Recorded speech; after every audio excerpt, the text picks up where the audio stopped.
Sir ಇನ್ನೊಂದು personal ಅಂದಾಗ ನಾನು ಇನ್ನೊಂದು ಕ್ವೆಶನ್ ಅದು ಕೇಳ್ಬೇಕು ಅನ್ಕೊಂಡೆ. ಈಗ ಪವಿತ್ರ ಹಾಗೂ ದರ್ಶನ್ ಅವರ ರಿಲೇಶನ್ಶಿಪ್ ಇತ್ತು, ಅದು ಒಂದು ಗೆಳತಿ ಒಂದು ಫ್ರೆಂಡ್ ಈ ತರದೊಂದು ಇತ್ತು, ಬಟ್ ಅದು ಗುಟ್ಟ ಅಂದ್ರೆ ಓಕೆ ಅದನ್ನು ಕೂಡ ನಂಗೆ ಹೇಳಿಲ್ಲ ಅವರು.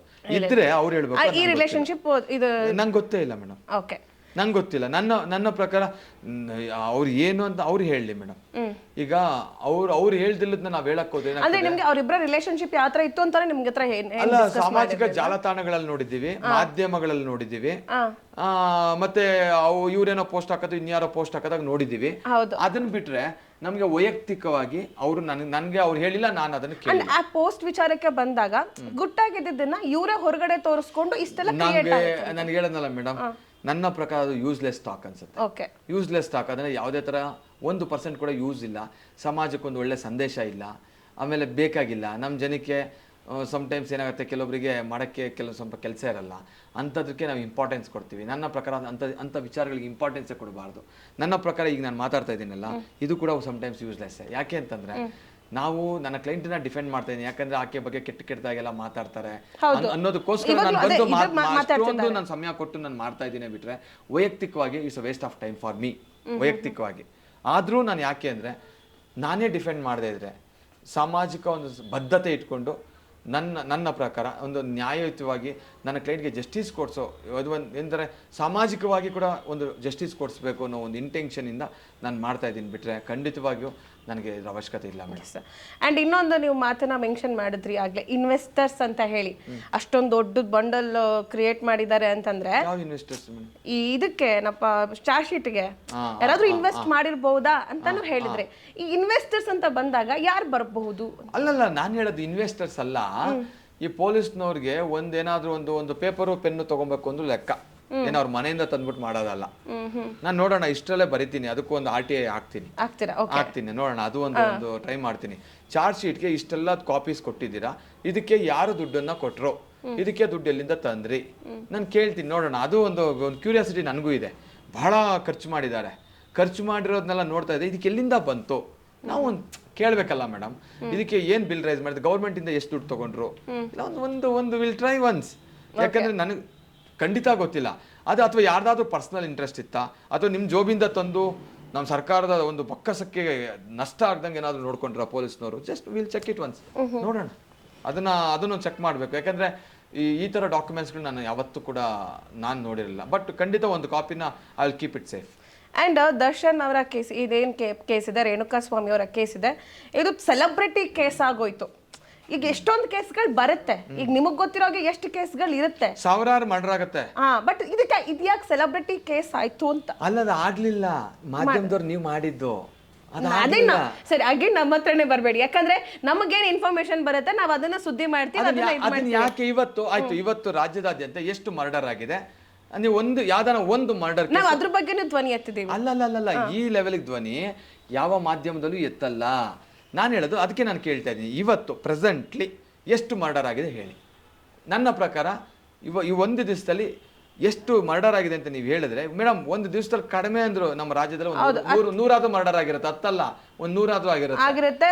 ಸುಮಾರು ಒಂದ್ ದಿನದಲ್ಲಿ ಒಂದು 7-8 ಜನ ಅಥವಾ ಒಂದು 20 ಜನ ಹುಡುಗಿರ ಮೇಲೆ ರಾಜ್ಯದಲ್ಲಿ ಅತ್ಯಾಚಾರ ಅಲ್ವಾ?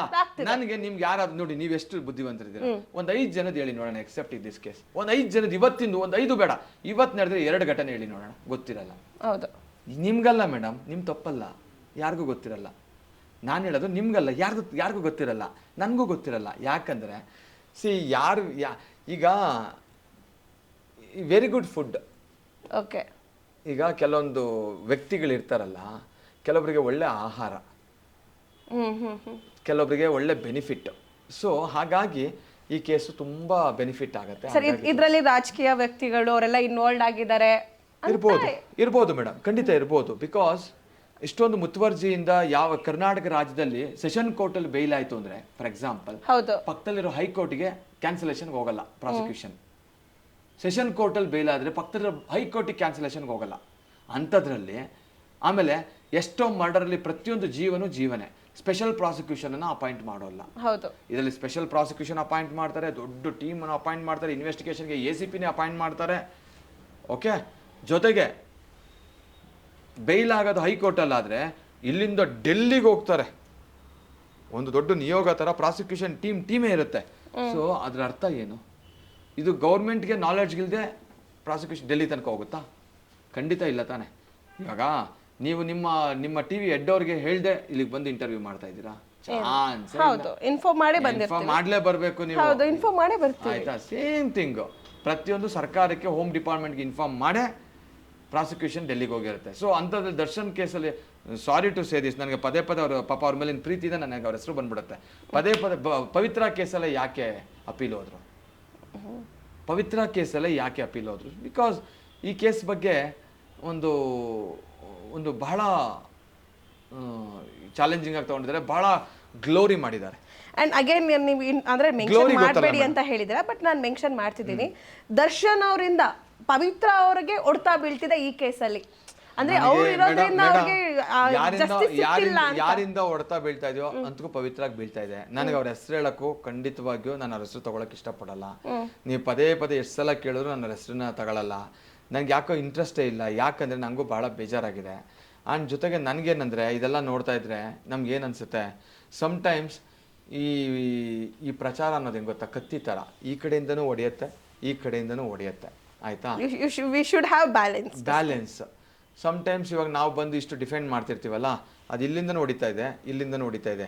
ನಾನು ಮಧ್ಯದಲ್ಲಿ ಹಿಂಗೆ ಕೂತ್ಕೊಂಡಿದ್ದೀನಿ ಅಷ್ಟೇ. ಅದಕ್ಕೆ ಇದನ್ನ ಬ್ಯಾಲೆನ್ಸ್ ಮಾಡೋದಕ್ಕೆ ನೀವು ಗನ್ಮನ್ಸ್ಗಳನ್ನೆಲ್ಲ ಇಟ್ಕೊಂಡಿದ್ರೆ ಅಂತ ಶತ್ರುಗಳು ಜಾಸ್ತಿ ಆಗ್ತಿದ್ದಾರೆ ಅಂತ. ಇಲ್ಲ, ನನ್ನ ಶತ್ರುಗಳು ಈಗಿಂದ ಅಲ್ಲ ಮೇಡಮ್. ನಾನು ಯಾವನಿಗೂ ತಲೆ ಕೆಡ್ಸ್ಕೊಂಡಿಲ್ಲ ನನ್ನ ಲೈಫಲ್ಲಿ. ಒಂದ್ ಲೈಫ್ ಇವತ್ತಿರ್ತೀವಿ, ನಾಳೆ ಸಾಯ್ತೀವಿ. ಆಯ್ತಾ? ಸೆಕ್ಯೂರಿಟಿ ಇದ್ದಾರೆ. ನನಗೆ ಸೆಕ್ಯೂರಿಟಿ ಇರೋದು ಅವರು ನಾಟ್ ಸಿವಿಲಿಯನ್ಸ್, ಅವರು ಮಿಲಿಟ್ರಿ ಡಿಫೆನ್ಸ್ ಸಂಬಂಧಪಟ್ಟವರು, ಅಲ್ಲಿ ಎಕ್ಸ್ ಸರ್ವಿಸ್ ಮ್ಯಾನ್ಸು. ನಾನು ತಗೊಂಡೋದು ನಾಟ್ ಇವಾಗಿಂದೇನು ತಗೊಂಡಿಲ್ಲ ನಾನು. ಆಯಿತಾ? ಅದು ತುಂಬ ಟೈಮಿಂದ ಇದೆ. ನಾನು ಮುತ್ತಪ್ಪರವ್ರ ಕೇಸಸ್ನ ಕೆಲವೊಂದು ಹ್ಯಾಂಡಲ್ ಮಾಡ್ತಾ ಇದ್ದಲ್ಲ, ಅವಾಗಿಂದನೂ I have some threat. So ಅದಕ್ಕೋಸ್ಕರ ಇದೆ ಸೆಕ್ಯೂರಿಟಿ. ಅಥೆಂಟಿಕೇಟೆಡ್ ಆಗಿ with licensed weapon with agency through ತಗೊಂಡಿದ್ದೀನಿ. ಅದು ಇದೆ ಅಷ್ಟೇ. ಅದು ಜಸ್ಟ್ ಫಾರ್ ಮೈ ಸೇಫ್ಟಿ ಅಷ್ಟೇ, ಅದಕ್ಕೂ ಇದಕ್ಕೂ ಅಲ್ಲ. ಹಾಗಂತ ಇವತ್ತು ಹೆಂಗಾಗೋಗಿದೆ ಅಂದರೆ ಜೊತೆಗಿರೋರೇ ಶತ್ರುಗಳು ಇರ್ತಾರೆ. ಹೌದು, ಜೊತೆಗಿರೋರೆ, ಬೇರೆಯವರು ಹೊರಗಡೆಯಿಂದ ಶತ್ರುಗಳು ಬರಲ್ಲ, ಜೊತೆಗಿರೋರೇ ಶತ್ರುಗಳು. ಸೊ ಹಾಗಾಗಿ ಯಾರನ್ನ ಹೇಗೆ ನಂಬೋದು ಅನ್ನೋದಕ್ಕೋಸ್ಕರ ನನ್ನ ಸೆಕ್ಯೂರಿಟಿ ಇದೆ ಅಷ್ಟೇ. ಈ ಕೇಸಲ್ಲಿ ನನಗೆ ಯಾವುದು ಥ್ರೆಟ್ ಏನಿಲ್ಲ. And more over I don't. ಕ್ಷಣದ ಸುದ್ದಿಗಳಿಗಾಗಿ ಫ್ರೀಡಂ ಟಿವಿ ಸಬ್ಸ್ಕ್ರೈಬ್ ಮಾಡಿ, ಲೈಕ್ ಮಾಡಿ ಹಾಗೂ ಫಾಲೋ ಮಾಡಿ. ಹೊಸ ಸುದ್ದಿಗಳ ನೋಟಿಫಿಕೇಶನ್ಗಾಗಿ ಬೆಲ್ ಐಕಾನ್ ಮೇಲೆ ಕ್ಲಿಕ್ ಮಾಡಿ.